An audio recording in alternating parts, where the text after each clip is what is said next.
Assalamualaikum warahmatullahi wabarakatuh. Selamat pagi dan semoga sehat selalu untuk kita semua. Kepada yang terhormat Ibu Sinta Febrina MPC selaku dosen pengampu mata kuliah pengantar psikologi serta rekan-rekan sekalian yang saya hormati, izinkan saya beserta rekan saya untuk memenuhi tugas ujian akhir semester. Izinkan saya untuk mempresentasikan tugas poster yang berjudul emosi. Sebelumnya izinkan kami untuk memperkenalkan diri. Kami dari kelompok 8. Saya Rini Andini dengan NIM akhir 238 sebagai moderator dan pemateri 2, dan rekan saya Aisyah Rianda dengan NIM akhir 220 sebagai desain poster dan editing. Yang terakhir ada Rafli Dewantoro dengan NIM akhir 234 sebagai pemateri 1 dan 2. Baik, untuk mempersingkat waktu kita mulai saja untuk pemaparan materinya yang akan disampaikan oleh rekan saya. Kepada Aisyah Rianda saya persilahkan. Assalamualaikum warahmatullahi wabarakatuh. Izin memperkenalkan diri, nama saya Aisyah Rianda dengan NIM akhir 220. Sebelum kita mendalami materi mengenai emosi, di sini saya akan menjelaskan pengertian umum emosi. Emosi merupakan perasaan intens yang ditujukan kepada seseorang atau sesuatu, atau dapat kita artikan juga sebagai reaksi yang ditujukan kepada seseorang atau suatu kejadian. Reaksi tersebut dapat berupa senang, marah, takut, sedih, dan lain-lain. Sedangkan emosi dalam psikologi memiliki arti pola reaksi kompleks yang melibatkan elemen pengalaman, perilaku, fisiologis yang digunakan oleh seseorang untuk menangani masalah atau peristiwa penting yang dialami secara personal. Pada tahun 1980, psikolog Robert Plutchik mengidentifikasi 8 emosi dalam psikologi yang ia kelompokkan menjadi pasangan yang berlawanan, antara lain senang dengan sedih, marah dengan takut, percaya dengan jijik, terkejut atau kaget dengan berharap. Klasifikasi Plutchik ini dikenal sebagai roda emosi.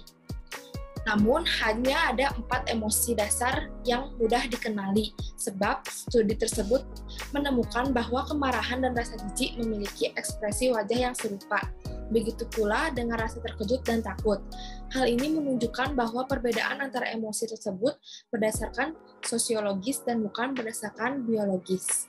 Selanjutnya, saya akan memaparkan 5 teori emosi menurut beberapa para ahli. Yang pertama, ada teori facial feedback. Teori ini menyatakan bahwa ekspresi wajah sangat penting untuk mengalami emosi dalam psikologi. Teori ini merujuk pada pernyataan Charles Darwin dan juga William James, yaitu ekspresi wajah memengaruhi emosi, bukan sebagai respon terhadap emosi. Yang kedua, teori James Lange. Teori James Lange adalah salah satu teori emosi paling awal dalam psikologi modern. Teori ini dikembangkan oleh William James dan Carl Lange pada abad ke-19. Teori tersebut berhipotesis bahwa rangsangan fisiologis menyebabkan sistem saraf otonom bereaksi yang pada gilirannya menyebabkan individu mengalami emosi. Yang ketiga, teori Cannon-Bard. Teori ini dikembangkan oleh Walter Cannon dan Philip Bard pada tahun 1920-an untuk menyangkal teori James Lange. Teori ini menyatakan bahwa perubahan tubuh dan emosi terjadi secara bersamaan, bukan satu demi satu. Lalu yang keempat, teori Scatter-Singer. Teori ini dikembangkan oleh Stanley Scatter dan Jerome E. Singer. Teori ini memperkenalkan elemen penalaran ke dalam proses emosi dalam psikologi. Lalu yang terakhir ada teori cognitive appraisal.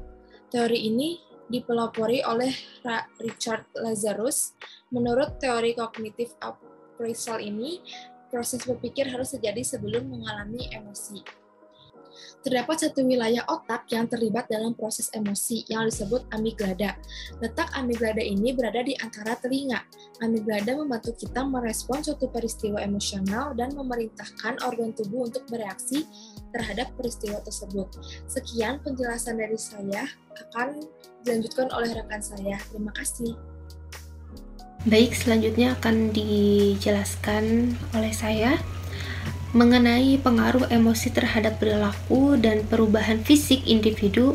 Emosi seseorang akan berpengaruh kepada perilakunya. Contoh pengaruhnya yang pertama, dapat memperkuat semangat apabila seseorang merasa senang atau puas atas hasil yang telah dicapainya. Yang kedua, dapat melemahkan semangat apabila timbul rasa kecewa karena kegagalan, dan sebagai puncak dari keadaan ini ialah timbulnya rasa putus asa.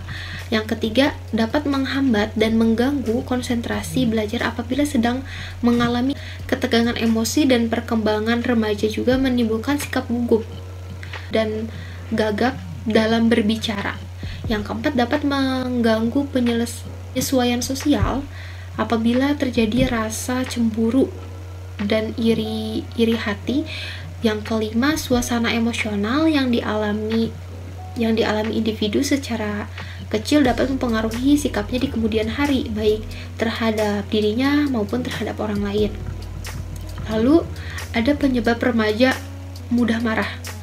Kemarahan adalah ekspresi yang akan dikeluarkan oleh remaja karena banyak hal. Perilaku kemarahan tersebut akan berhenti hingga dirinya menemukan penyebab kemarahan yang akan meredakan emosi terhadap dirinya. Pada umumnya, penyebab remaja mudah marah adalah karena perasaan emosi dan kejadian yang sedang terjadi, bukan dari pelaku. Yang ke-1, merasa ditindas. Yang kedua, depresi. Yang ketiga, perasaannya cemas. Yang keempat, merasa kebingungan secara sosial. Yang kelima, ada pubertas. Remaja memang menghadapi banyak masalah emosi. Pada tahap ini, dirinya akan menghadapi pertanyaan mengenai identitas, hubungan, tujuan, hingga perpisahan. Selain itu, hubungan antara anak dan orang tua akan berubah setelah memasuki fase remaja yang akan berkembang hingga dewasa nanti. Lalu ada ciri-ciri emosi. Yang ke-1, lebih bersikap subjektif daripada peristiwa psikologis lainnya seperti pengamatan dan berpikir. Yang kedua, bersifat fluktuatif, tidak tetap. Yang ketiga, banyak bersangkut paut dengan pengenalan panca indera. Adapun karakteristik pada anak dan dewasa, emosi anak dan dewasa memiliki karakter yang berbeda-beda. Nah, untuk emosi anak, yang ke-1 ada berlangsung singkat, yang kedua terlihat lebih hebat dan kuat, yang ketiga bersifat sementara, yang keempat lebih sering terjadi kepada anak-anak, dan yang terakhir dapat diketahui dengan jelas dari perilakunya. Yang berikutnya, emosi pada orang dewasa. Yang pertama, berlangsung lebih lama dan berakhir lebih lambat. Yang kedua, terlalu kuat dan hebat. Yang ketiga, lebih mendalam dan lebih lama. Yang keempat, sering terjadi. Yang keempat, jarang terjadi. Yang kelima, sulit diketahui karena lebih pandai untuk menyembunyikannya. Sekian penjelasan dari saya. Selanjutnya akan dilanjutkan oleh rekan saya. Kepada Rafli, saya persilahkan. Baik, terima kasih kepada moderator. Di sini saya akan menjelaskan mengenai definisi trauma. Trauma psikologis adalah kondisi yang terjadi sebagai akibat dari peristiwa buruk yang menimpa diri seseorang. Kejadian yang tidak menyenangkan ini membuat orang yang mengalaminya merasa tidak aman dan tidak berdaya menghadapi dunia yang penuh bahaya. Saat mengalami trauma, mungkin seseorang juga akan tersiksa dengan emosi, ingatan, dan kecemasan yang mengingatkan kepada peristiwa tersebut, hingga mengganggu kehidupan sehari-hari. Bahkan Anda mungkin juga menjadi tidak bisa percaya lagi kepada orang lain. Selain itu juga ada pun tanda dan gejala-gejala dari trauma itu sendiri. Pada umumnya reaksi terhadap trauma adalah hal yang normal, karena reaksi atau gejala ini merupakan bagian dari proses alami tubuh untuk pulih dari trauma yang dialaminya. Berikut ada beberapa reaksi atau gejala yang sering muncul. Yang pertama yaitu sangat merasa emosional dan merasa sedih. Yang kedua, sangat waspada dari berbagai hal.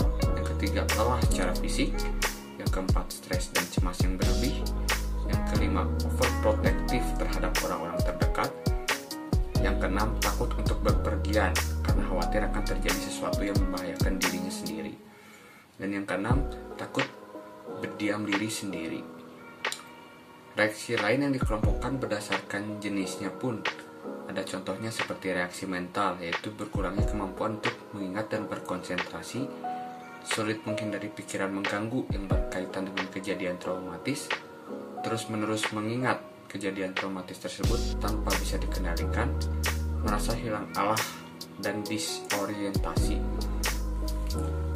Itu pun adalah contoh dari reaksi mental. Adapun reaksi fisik, yang pertama ada kelelahan, yang kedua ada gangguan tidur, yang ketiga ada mual, muntah dan pusing, yang keempat ada sakit kepala, yang kelima ada keringat berlebih, yang keenam ada detak jantung meningkat dan berdebar-debar.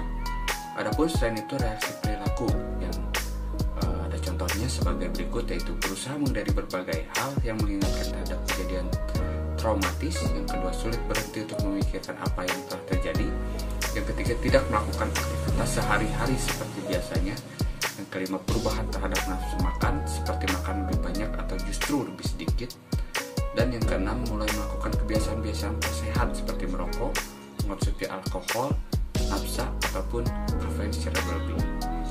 Penyebab trauma itu pun ada beberapa kejadian yang mungkin menjadi penyebab seseorang mengalami trauma. Beberapa di antaranya, yang pertama ada kejadian yang terjadi hanya satu kali. Jangan salah, meski hanya terjadi satu kali seumur hidup, ada kejadian yang bisa menimbulkan trauma mendalam bagi orang yang mengalaminya. Hal ini termasuk contohnya ada kecelakaan dan bencana alam. Yang kedua ada kejadian yang terus-menerus seperti pembulian ataupun sebagainya. Yang ketiga ada kejadian yang sering dianggap remeh. Kejadian yang terlihat sepele tapi bisa menimbulkan trauma. Biasanya banyak orang yang menganggap hal ini wajar terjadi, apalagi jika banyak orang lain yang mengalaminya tapi memakluminya. Padahal kejadian ini pun tidak bisa dianggap remeh. Selain itu, ada pun efek trauma berkepanjangan.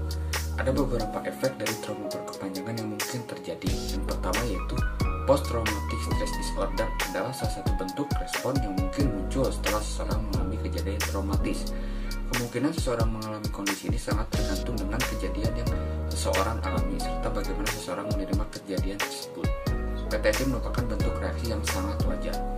Yang kedua ada depresi, yang ketiga ada gangguan kecemasan, yang keempat ada masalah dalam kehidupan sehari-hari. Adapun cara mengatasi trauma itu sendiri, ada beberapa cara yang bisa kita lakukan untuk mengatasi trauma.